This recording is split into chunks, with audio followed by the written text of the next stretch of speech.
It's like this is the clearest like fixed fight you're ever gonna see. But look at this guy holding his hands up and watch. Look at that. He like literally shows him his chin, like, and he goes down. It's so fake. Look at, I mean, he's got nothing. It's like a guy who just learned boxing yesterday. World title in everyone's imagination. That's the heavyweight champ. You were here. Everyone else was here. But since then, the feeling has been Joshua makes all this money fighting anyway, 30 million pounds, whatever it is. Why should he take 40 or 50 to fight Wilder when he's making against anybody? He can make 30, 40 million pounds, whatever it is. No fantasy contracts, just reality. You know, bringing our work to the table and bargaining and negotiating what we're worth and making this fight. This doesn't end quietly. It ends with lawsuits whispered, careers damaged, and a heavyweight legacy staring at real danger. I'm rewinding the story because if you blink, you missed the moment everything snapped. This isn't just about a knockout. It's bigger than money and pride. It's about whether what we're watching is even real anymore. And that's the problem. It is real. That's why Jake Paul is so relevant, because he's found a way to bypass promoters and make money in the boxing rings instead of being a prisoner to the promoters. Even though he didn't fight anybody, he's about to fight Anthony Joshua, and we'll see what happens with that. Anthony Joshua should knock him into tomorrow because he's the bigger fighter with incredible power, but he's got a glass jaw. So if Jake Paul catches him, who knows?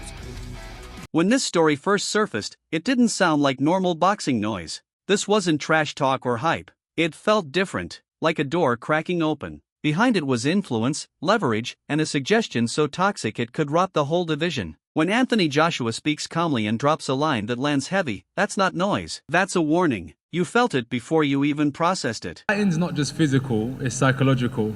And when you understand the psychological warfare, I did say to you that, Jake, what's going to happen? I'm going to see a time when I'm going to take your soul and you're either going to give up or you're going to get knocked out. And unless you have that instinct, you just will never be a good fighter. So I wish that I could have knocked him out at the start. But as we saw tonight, Jake has spirit. Here's the scary part. This didn't explode loudly. It crept out quietly, in a space where masks come off. That's what makes it unsettling. This wasn't someone chasing headlines. This was a heavyweight explaining why certain fights feel wrong, why some doors stay closed, and why money keeps knocking louder than integrity. And that problem isn't getting smaller. There's people out there that are going, Jake deserves credit, this is amazing, he's gone 6 rounds with Anthony Joshua. He hasn't gone 6 rounds with Anthony Joshua, he spent 5 rounds on his bloody bike, and the other diving for cover. Come on, let's get real about what happened last night. The dude basically used the greedy to hoodwink the stupid. Fair play to the kid, man. He made 50 million plus. I mean, someone's just sent me a message saying that they did 90 million. Respect. There's people out there saying, oh, he kept getting dropped multiple times and getting up.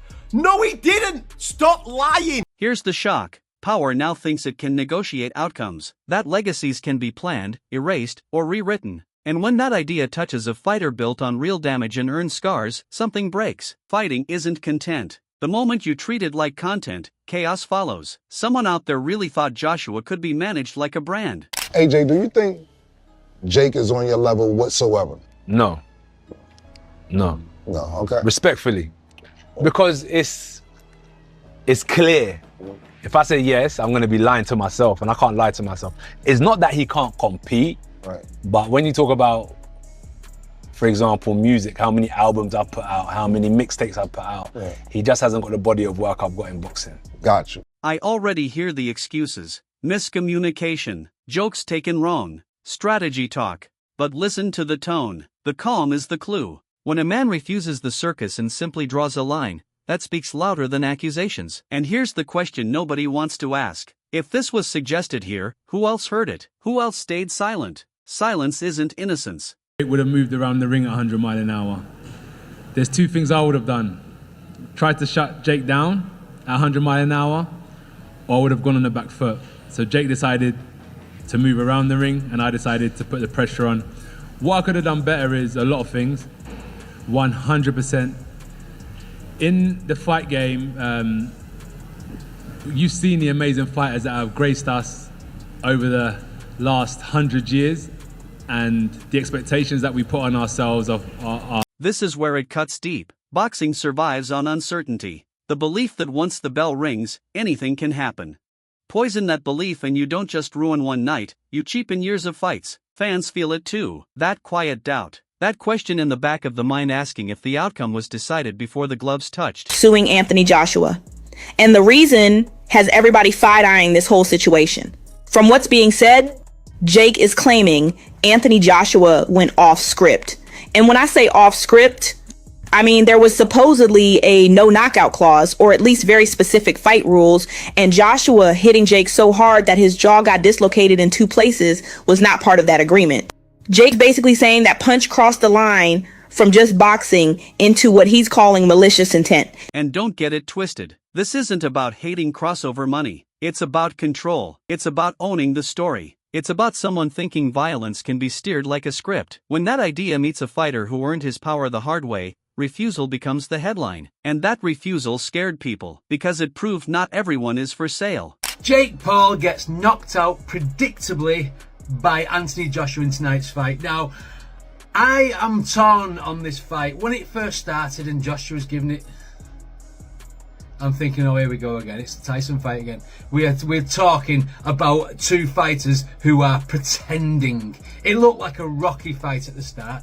Joshua was afraid to let go. He was just like tapping. Let Jake get a few punches and everything. And then I'm thinking, hang on, I'm torn between 2 ways. As the talk spread, fighters and analysts reacted indirectly. Pause here, because this part is disturbing. The response wasn't denial. It was fog. And fog is where speculation grows. Clips get replayed. Fans connect dots. Promoters hope stay separate. There's more under the surface. More unsaid. Because saying it out loud would light a fuse no one can control.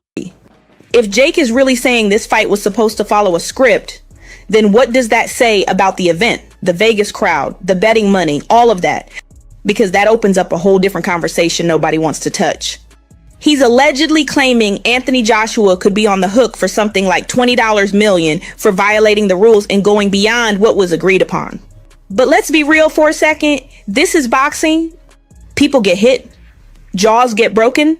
That's literally the risk you take stepping into the ring. You think the reactions were random? No, they were tribal. One side needs the spectacle to stay clean. The other needs the sport to stay sacred. When those worlds collide, the fallout isn't loud at first. It's whispers, careful wording, people talking like they're walking on glass. That tells you everything. Have a section where the 2 parties are going to meet, talk, discuss, have this.